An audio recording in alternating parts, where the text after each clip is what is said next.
श्रीमद् भगवद गीता ज्ञान यज्ञ प्रवचन क्रमांक 110 अध्याय दूसरा और श्लोक क्रमांक 67।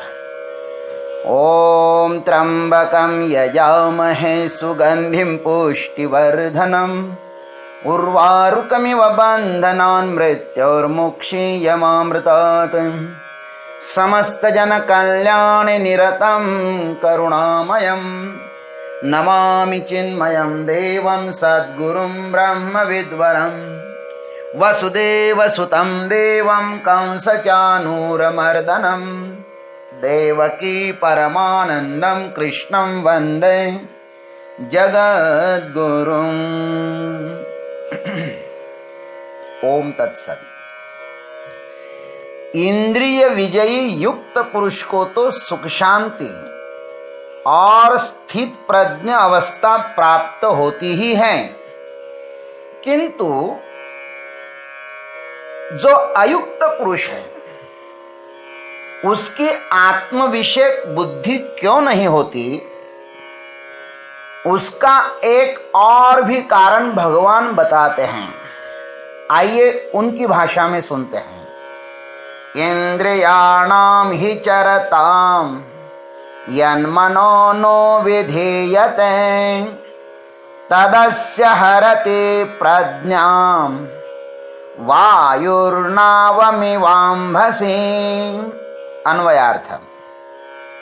हि अंभसि वायुः नावम इव चरताम इंद्रियाणाम यत् मनः अनुविधीयते तद अस्य प्रज्ञाम हरति।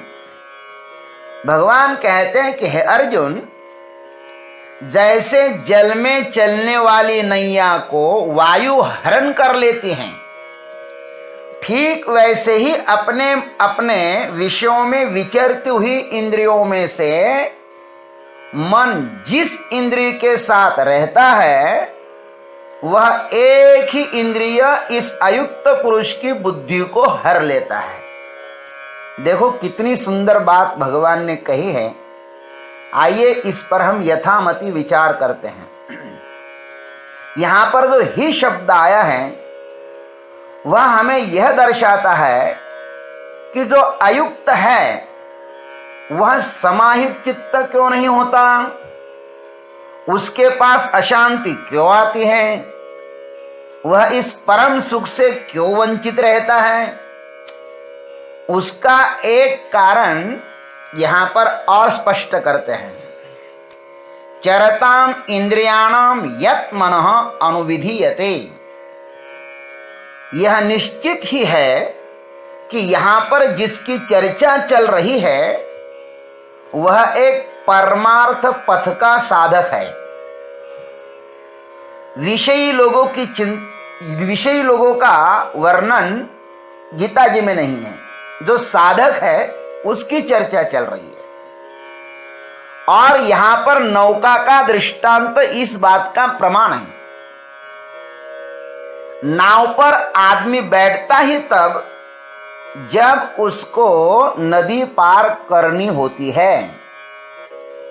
पूर्वोक्त श्लोक में जो अयुक्त पद है वह भ्रम के कारण अपने मुख्य लक्ष्य से बिछुड़ गया है, इस भाव का द्योतक है। वह क्यों बिछुड़ गया उसका यहां पर हेतु बताते हैं। देखो, हमारे पास जो ये इंद्रिय है और वे जीवंत है तो वह अपने विषयों की तरफ भागेगी ही, और भागना उनका स्वभाव है। देखो, देखना यह आंख का स्वभाव है। अब उसके पीछे भागना या नहीं भागना यह देखने वाले पर निर्भर करता है। स्थित प्रज्ञ जो होता है वह भी देखता है, आंखों से उन विषयों को देखता है, किंतु वह भागता नहीं है। अपने अधिष्ठान आत्मा को छोड़ता नहीं है, वह अपने में ही स्थिर रहता है।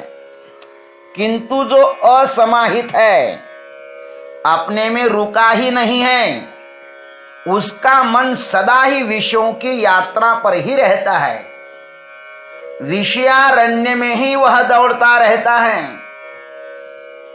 आंख खोलकर बहिरस्थ वस्तु को देखते ही मन उस वस्तु की ओर भागकर तदाकार होता है।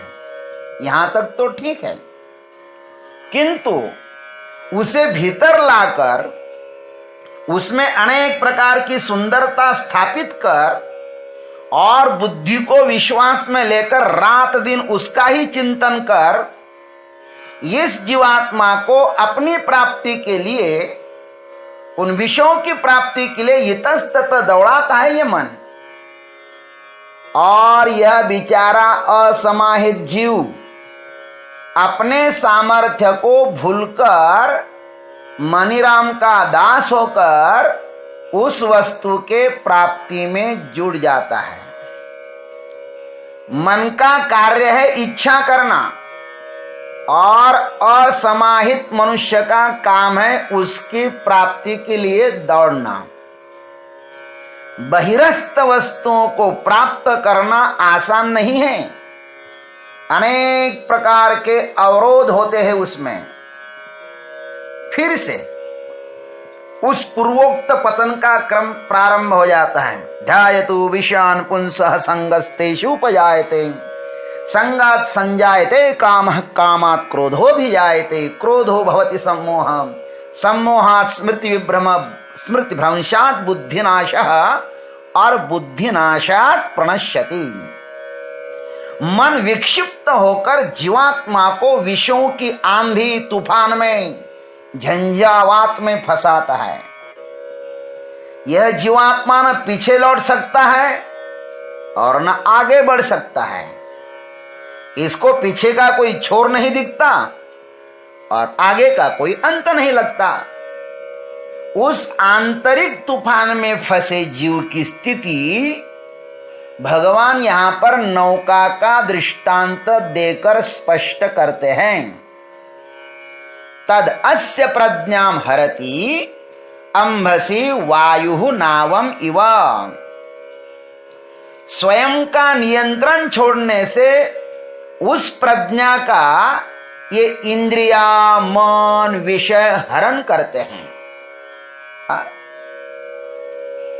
जैसे नाव थडीये ठाकता, जरी वरपडी होय दुर्वार्ता, तरी चुकला ही मागवता पाव पावे।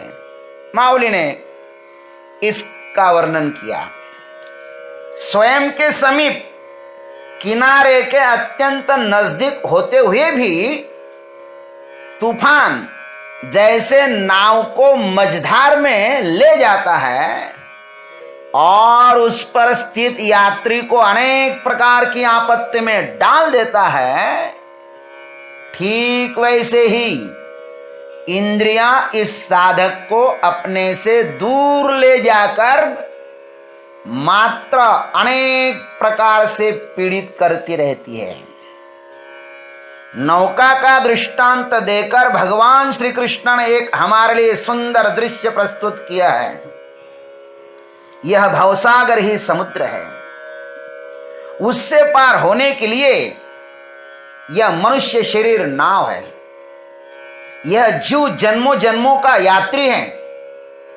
यह बुद्धि ही नाविक है और यह विषय है वायु।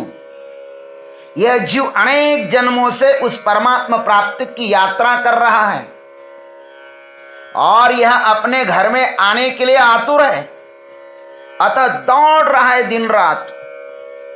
इसने अब तक अनेक जन्म लिए, किंतु 84 योनियों में से 84 लक्ष योनियों में से किसी भी शरीर ने नौका का काम नहीं किया।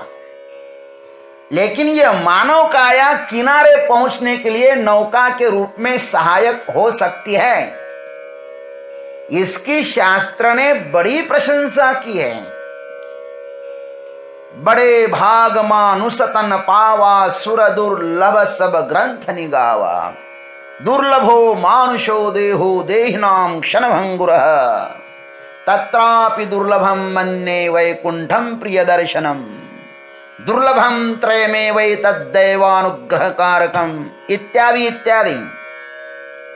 अथवा हमारे आद्य गुरु श्रीमद् शंकराचार्य जी भगवान विवेक चूड़ामणि के प्रारंभ में इस नरदेह की महत्ता बताते हुए कहते हैं, जंतूनां नर जन्म दुर्लभमतः पुंस्तम तत विप्रत तस्माद् वैदिक धर्म मार्ग परता विद्वत्वमस्मात् परम् आत्मानात्म विवेचनम स्वनुभवो ब्रह्मात्मना संस्थितिः मुक्तिर्नो जन्म कोटि सुकृतैः मुक्तिर्नो शत जन्म कोटि सुकृतैः पुण्यैर्विना लभ्यते।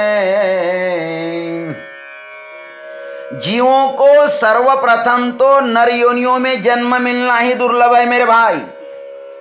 उससे भी अधिक दुर्लभ है पुरुषत्व प्राप्त करना, और उससे भी अधिक दुर्लभ है ब्राह्मण के 9 गुण प्राप्त करना। गीता जी में बताया है, ब्राह्मण होने पर भी वैदिक धर्म के अनुसार आचरण करने वाले दुर्लभ हैं, और उससे भी अधिक दुर्लभ है श्रुति सिद्धांत को यथार्थ रूप से जानना। यह सब कुछ होने पर भी आत्मा और अनात्मा का विवेक करना अत्यंत दुर्लभ है। उससे भी अधिक दुर्लभ है आत्मा का सर्वत्र अनुभव करना, और उससे भी अधिक दुर्लभ है ब्रह्मात्म भाव में स्थित रहना। इस प्रकार करोड़ों जन्मों में किए हुए पुण्यमय शुभ कर्मों के परिपाक के बिना मुक्ति प्राप्त नहीं हो सकती।